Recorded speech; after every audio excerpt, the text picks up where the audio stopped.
After every new jihadist attack against the West, politicians reassure us that the atrocity does not represent the true nature of mainstream Islam.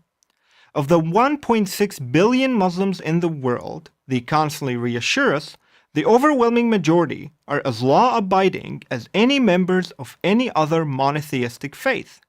Only a tiny fraction engage in terror, and Islam is a religion of peace.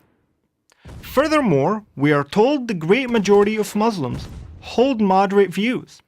But what does that mean? How moderate are moderate Muslims? Given the threat of radical Islam, it would seem to be a fair question.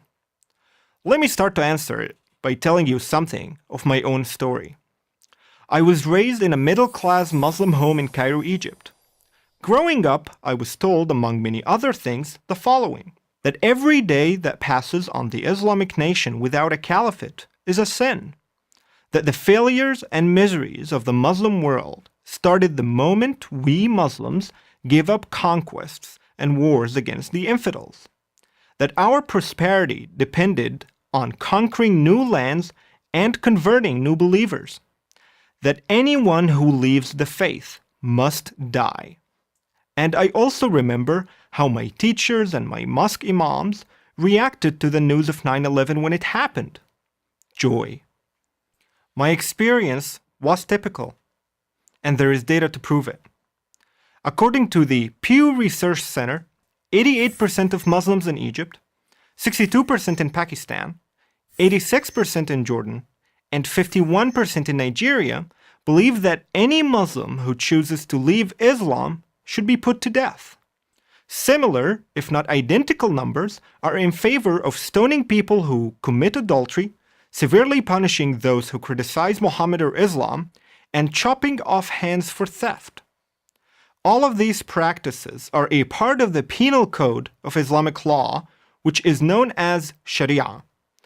And 84% of Muslims in South Asia, 77% in Southeast Asia, 74% in the Middle East and North Africa, and 64% in Sub-Saharan Africa support Sharia as the law of the land.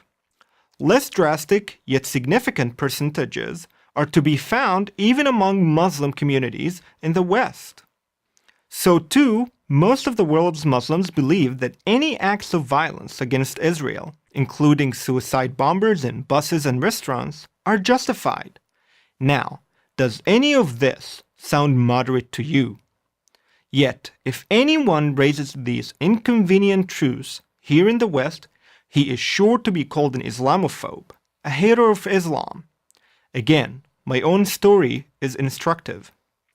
In February of 2015, I was yelled at, cursed at, and successfully prevented from speaking at Swarthmore College by students and others who did not agree to what I was saying.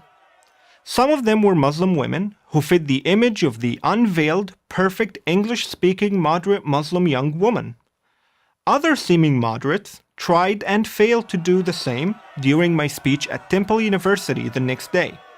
Some of them, sadly, were students of journalism. It is not Islamophobic to note the tragic fact that at this time in history, the Muslim world is dominated by bad ideas and bad beliefs. That is why millions of so-called moderate Muslims do not rise up to denounce Islamic terror. Because the word moderate, as we understand it, does not really apply. If moderation means you tolerate freedom of speech, freedom of religion, freedom of the press, women's rights, and gay rights, moderate Muslims are a distinct minority. Of course they exist, millions of them, but among believing Muslims, they do not represent anywhere near a critical mass. The values of the West and the values of Islam, as practiced in the Muslim worlds of the Middle East, North Africa, and South Asia, and more in Europe, are not compatible.